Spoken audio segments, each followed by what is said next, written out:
cette révolution de la paix objective, dont nous subissons les bénéfices, dont nous pouvons connaître tous les avantages, dont nous subissons les inconvénients, mais dont nous pouvons connaître tous les avantages si nous agissons bien, doivent nous conduire à une révolution des esprits et à une révolution de nos politiques. Révolution des esprits au niveau national, au niveau européen, au niveau mondial. Au niveau national, il faut retrouver le sens de la communauté nationale.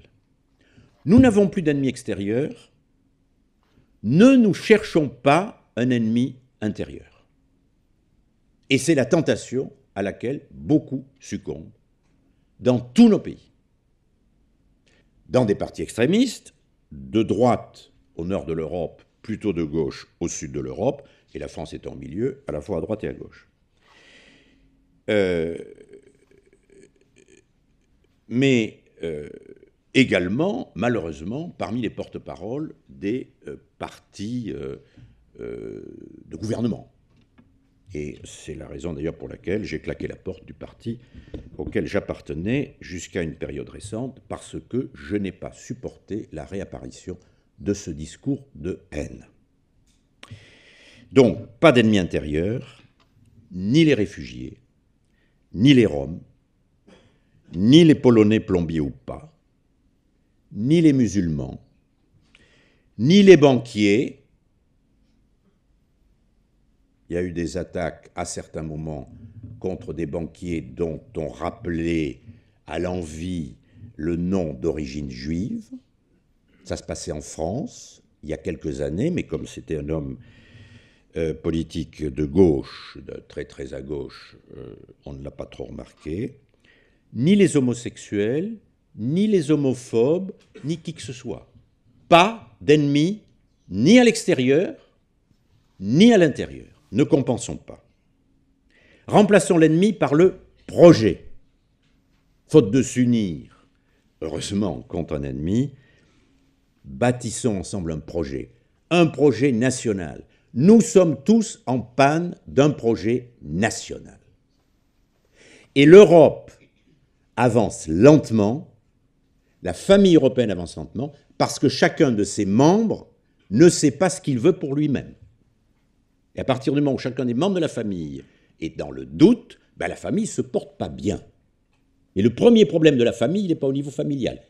Je vais évoquer le problème du niveau familial. Il est au niveau des membres. Il n'y a plus de projet politique espagnol. Il n'y a plus, y en a-t-il eu un jour, de projet politique italien. Il y a un projet économique allemand. Il n'y a pas encore de projet politique allemand, etc. Et donc, nous avons besoin d'un projet national, et dans le cas de la France, notre projet national doit être d'inventer le modèle de démocratie pacifique et apaisée du XXIe siècle. Une démocratie en paix avec elle-même et avec les autres. Une démocratie qui fait envie et non pas pitié. Réinventons la communauté française. C'est le projet communauté. Au niveau européen, retrouvons l'usage du nom de communauté européenne. J'ai beaucoup regretté, j'étais un des rares, qu'on ait abandonné, sans trop y penser, le très beau nom de communauté européenne au profit du nom infiniment plus banal d'Union européenne. Et retrouvons au niveau européen l'esprit de la communauté et apprenons à vivre le sens de ce que j'appelle la famille européenne. Ce que nous bâtissons n'est pas une fédération européenne au sens de la fédération américaine ou de la fédération allemande ou de la fédération belge. Nous bâtissons une famille de peuples dont les membres doivent entretenir entre l'esprit de famille. Ce n'est pas parce que nous sommes membres d'une famille que notre indépendance, notre autonomie est limitée. Au contraire, elle peut être sublimée ou accrue du fait que nous sommes membres de cette famille. C'est inscrit dans les traités à travers le principe de coopération loyale. Et ça comporte donc des devoirs. Et par exemple, pour nous Français, désormais, ne regardons plus ailleurs. Lorsqu'un pays voisin, la Grèce ou l'Italie, est littéralement submergé par des flots de migrants, comme nous l'avons fait il n'y a pas si longtemps, et que nous avons laissé les Grecs traiter des centaines de milliers d'arrivants au moment même où nous avions mis à l'aide financière accordée à la Grèce des conditions de politique économique telles que les douaniers et les policiers des frontières grecques n'étaient plus payés. Ce n'est pas la coopération loyale. De la même manière, les Pays-Bas ou l'Irlande ne peuvent plus continuer à prospérer en nous volant de la matière fiscale, comme je le disais tout à l'heure. Et c'est à travers le vécu de la famille, de l'esprit de la famille européenne, que nous comprendrons que le temps n'est plus à l'identité exclusive. Ceux qui ont l'identité malheureuse sont ceux qui, dans ce XXIe siècle de paix, donc de construction européenne et d'échanges mondiaux, sont enfermés dans l'idée que l'identité ne peut être qu'exclusive. Je suis français et seulement français. Je suis catalan et seulement catalan. Mais pas du tout. Pas du tout. Moi, par mon histoire personnelle, n'importe laquelle ou lequel d'entre vous pourrait dire la même chose, alors avec des éléments d'identité différents de moi. Je me sens béarnais, je suis né à Pau. J'ai été baptisé au Jurançon. Des choses sérieuses. Et tous mes ancêtres sont béarnais. J'ai fait ma carrière politique au Pays Basque, je me sens basque. Je suis évidemment français. J'ai été élu à l'Assemblée nationale, j'ai été membre du gouvernement français. Je représente la France, je défends les intérêts de la France, la valeur de la France, la vision de la France à Bruxelles. Je suis évidemment européen, mais je suis aussi, comme chacune et chacun d'entre vous, citoyen du monde. J'ai été baptisé catholique, je suis agnostique, je suis libéral et je suis humaniste. Je suis un humaniste multicarte, mais pas un concessionnaire exclusif. Puisque je suis délivré de la guerre. Ah, bien sûr, si mon pays était menacé, mon identité, ça serait la France. Full stop. Mais non, nous sommes en paix. Donc je peux être riche de ces identités qui ne sont pas contradictoires, qui sont complémentaires. Et ceci devant naturellement nous inciter à la tolérance. Donc c'est au niveau européen, l'esprit de famille européen. Et enfin, pour la politique mondiale, alors là c'est une autre paire de manches. Retrouvons le sens du tragique. Nous sommes les seuls à être vaccinés contre la guerre, je l'ai dit, donc il y a quand même des guerres ailleurs, pas très loin de chez nous. Notons au passage qu'il n'y a actuellement, alors sauf aux frontières de la Russie, mais aucune guerre binationale. Ce sont des guerres civiles, des problèmes internes. Et reconnaissons que les malheurs des autres, que nous voyons aux 20 heures, ne nous émeuvent pas beaucoup, en tout cas pas longtemps. Nous sommes à la fois émotifs et indifférents. Nous avons beau en voir les images, nous sommes à des années-lumière de nous représenter de ce qu'est vraiment la guerre. Si on prend l'exemple de l'Afghanistan, la campagne d'Afghanistan a été un révélateur extraordinaire. Les historiens feront des gorges chaudes de la nullité politique, diplomatique et même militaire, malgré la valeur et le courage de nos soldats, des Occidentaux en Afghanistan. Bon. Je vous invite à lire un remarquable récit d'un écrivain et journaliste danois qui s'appelle Carsten Jürgen, La première pierre, qui évoque l'histoire du contingent danois en Afghanistan. Les Danois, comme les pays scandinaves, sont des pays extraordinairement pacifiques et qui sont obsédés par l'idée de la transparence des services publics et des élus vis-à-vis des citoyens et vis-à-vis du Parlement. Et donc, dans les statuts de l'armée danoise, il est prévu que tout ce que fait l'armée danoise doit être rapporté chaque jour au Parlement et rendu public. Et donc le contingent danois a été tout surpris, une fois en Afghanistan, de voir qu'il y avait des ennemis, qu'il y avait des types qui lui retiraient dessus. Et donc qu'il fallait quand même qu'ils ripostent. Et un jour, ils ont fait un prisonnier. Le prisonnier ne parlait pas. Ils ont été un peu brutaux avec le prisonnier. Ça a fait un immense scandale au Danemark. En Allemagne, c'est autre chose. La Bundeswehr, compte tenu des excès de la Wehrmacht, a un statut particulier. Il y a des comités de soldats et réfugiés dans la caserne en Afghanistan, les troupes allemandes, tous les matins, débattaient, avaient un vote pour savoir s'ils iraient sortir de la caserne pour affronter l'ennemi. Ça nous fait sourire. Mais nous, Français, alors, nous aimons beaucoup envoyer des forces militaires.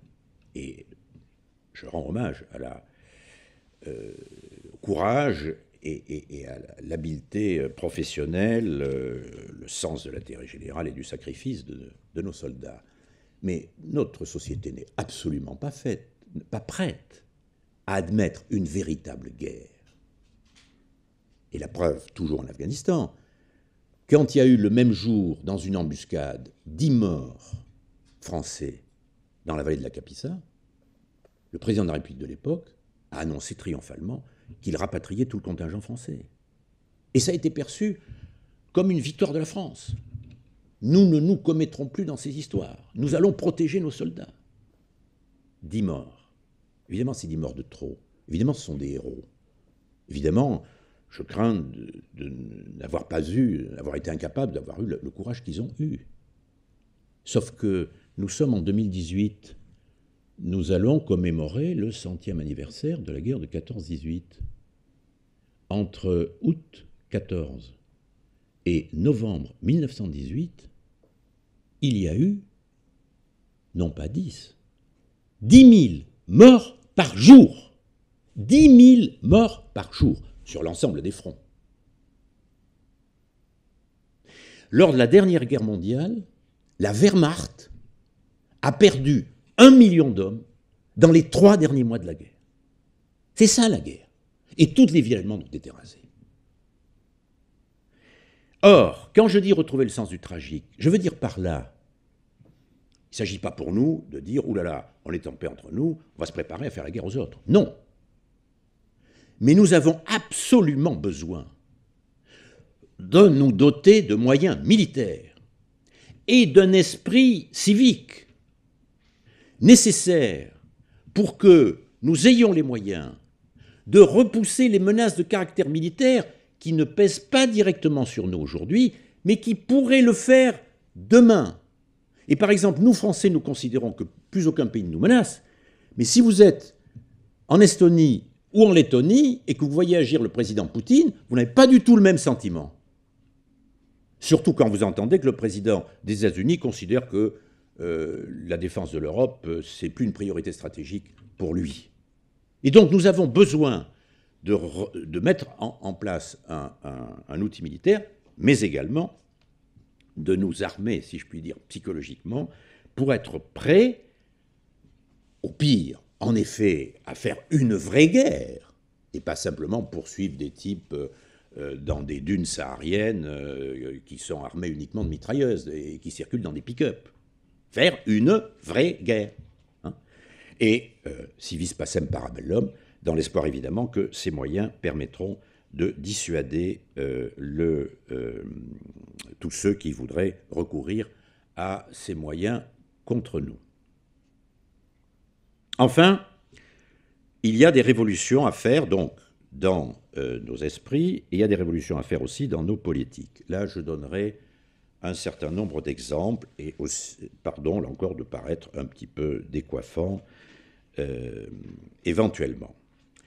Nous avons, pour tenir compte des conséquences de la révolution de la paix, de ce panorama mondial et européen complètement différent, à adapter en profondeur un certain nombre de nos politiques nationales, en profitant à plein de l'effet de puissance augmentée, au sens où il y a une réalité augmentée, avec les nouvelles technologies, dont l'Union européenne peut nous faire bénéficier. Alors, des exemples complètement différents. Un, la sécurité sociale. Et nos systèmes de retraite, de santé et de retraite. J'étais hier à Dublin. J'ai été transporté par un chauffeur de taxi qui était français. Je lui dis que je suis député européen, alors il m'accable de reproches en me disant l'Europe, ça ne fonctionne pas. Comprenez, moi j'ai fait toute ma carrière, enfin une grande partie de ma carrière dans l'administration française d'ailleurs. Donc je comprends pour des raisons familiales, il tombait amoureux d'une Irlandaise, bon, il aimait les femmes roses, chacun ses goûts. Depuis 20 ans, il est à Dublin. Et là, arrivé à l'âge de 60 ans, il s'est rendu compte que, contrairement aux textes que nous votons régulièrement au Parlement européen, il lui est impossible d'additionner les annuités de retraite qu'il a acquises en France, et celles qu'il a acquises beaucoup plus faibles, pour des retraites beaucoup plus faibles, en Irlande. Et donc il dit, mais qu'est-ce que c'est que cette histoire ? Nos systèmes de sécurité sociale ne se parlent pas, ne sont pas branchés les uns sur les autres. Et quand un malheureux, il y en a peut-être dans la salle, ingénieur ou cadre d'une entreprise comme Airbus, ont une carrière de type diplomatique en commençant leur carrière à Hambourg, en continuant à Toulouse, en passant ensuite à Séville, et qu'ils arrivent à l'âge de la retraite, ils constatent qu'ils ne peuvent pas additionner. J'avais fait un rapport sur ce sujet au président Sarkozy en 2008. Ce rapport a eu le destin glorieux de la plupart des rapports administratifs ou parlementaires. Le moment est venu de faire se parler ensemble nos administrations de sécurité sociale. Il faut le faire aussi pour régler enfin le problème du statut des travailleurs détachés, dont le point le plus difficile n'est pas le niveau de rémunération, mais la couverture sociale. C'est une révolution en soi. Deuxième exemple, la douane. À quoi servent les douaniers français ? Pour la France, à rien. J'ai dirigé les douaniers français en tant que ministre du Budget. Je leur disais ça, moins brutalement. Pour l'Europe, ils jouent un rôle considérable. Puisque désormais, depuis très longtemps, il n'y a plus de frontières douanières françaises. Et même chose à l'avenir pour la police de l'air et des frontières, puisque l'agence européenne Frontex de protection des frontières extérieures est transformée juridiquement en corps européen de garde-frontières et de garde-côtes, et elle a 1600 personnes aujourd'hui, et nous mettons en place les moyens pour les permettre d'avoir 5000 personnes. Alors là, de deux choses l'une. Ou bien on considère que ces douaniers et ces policiers européens viennent s'ajouter aux douaniers et policiers nationaux. Et alors là, bonjour les dégâts. Parce que ça veut dire qu'on ajoute une couche supplémentaire, le fameux millefeuille administratif, politico-administratif, on ajoute une couche supplémentaire, on ajoute des personnels, des fonctionnaires, des dépenses, et donc des impôts de l'endettement. Et ça n'ira pas loin. Ou bien ce qui est le bon sens et qu'il faut naturellement faire, puisque on a aboli le contrôle aux frontières internes. Alors là, on peut économiser les policiers sur les frontières internes.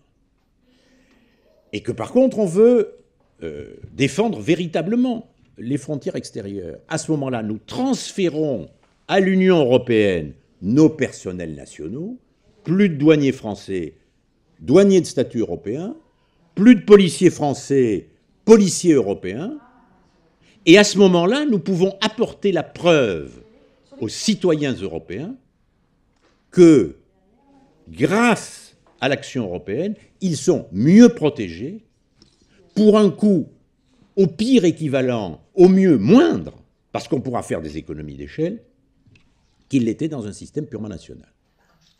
Et ça fait déjà quelque temps que j'invite la Commission européenne, chaque fois qu'elle fait des propositions, à avoir une fiche financière montrant que, en application d'ailleurs du volet budgétaire de ce qu'on appelle le principe de subsidiarité, le fait de transférer une responsabilité au niveau européen permet une efficacité plus grande au même coût, ou une efficacité égale pour un coût moindre, voire, dans bon nombre de cas, une plus grande efficacité pour un coût nettement moindre. Et que si on dépense 1 euro de plus à Bruxelles, on pourra économiser plus de 1 euro au niveau national, supprimer plus d'un emploi bureaucratique, si je puis dire, au niveau national, et réduire d'autant la charge fiscale du contribuable qui, quel que soit le niveau auquel bénéficie le rendement de l'impôt, le revenu de l'impôt, est toujours le même contribuable. Et là, dans ce combat-là, au passage, aucun homme politique n'a jamais dit ce que je suis en train de dire. Aucun. Le jour où un homme politique aux affaires, autre qu'un modeste député européen, a le courage de dire ça, à ce moment-là, il aura tous les citoyens avec lui, mais il aura contre lui son Parlement national et les syndicats de l'administration. C'est le combat qu'il faut mener. Le jour où le président Mitterrand a eu le courage de dire qu'il fallait supprimer le franc pour adopter l'euro, évidemment, il a eu contre lui, pas son Parlement national, il avait une majorité, mais heureusement, pas le gouverneur de la Banque centrale ni le directeur du Trésor de l'époque, qui étaient des esprits éclairés, mais toute leur administration et tous les syndicats. Il les a un peu brutalisés. Il va falloir que ses successeurs aient le courage de tenir ce langage. Pour l'instant, personne ne l'a tenu, mais si on ne le fait pas, Frontex n'ira pas loin et nous risquons de faire la preuve que l'Europe est impuissante parce que les dirigeants nationaux refusent de donner à l'Europe les moyens budgétaires, humains, financiers correspondant aux responsabilités qu'on lui donne. Même chose en matière de police judiciaire. Les événements tragiques du Bataclan, des frères Kouachi, etc., ou même de Belgique, ont montré que si nos polices nationales avaient eu à temps toutes les informations sur ces terroristes dont disposaient leurs partenaires, elles auraient pu peut-être, on ne peut pas refaire l'histoire après coup, mais enfin, elles auraient eu les moyens de les détecter avant et de les mettre hors d'état de nuire avant. Et d'empêcher, nous aurions été capables d'empêcher des citoyens français de Saint-Denis d'aller massacrer des citoyens français dans le 9e arrondissement, ou des citoyens belges de Molenbeek d'aller massacrer des citoyens belges du centre de Bruxelles. Les États-Unis ont bâti le FBI lorsqu'il y a eu une criminalité transfrontalière avec M. Al Capone. La criminalité transfrontalière d'Al-Qaïda est infiniment plus dangereuse que celle d'Al Capone, et donc le moment est venu de créer une police judiciaire européenne qui sera contrôlée par un parquet ou par un pouvoir judiciaire européen. C'est l'évidence. On commence à le dire, mais il faut maintenant le faire. Et puis, dernier exemple, la politique étrangère.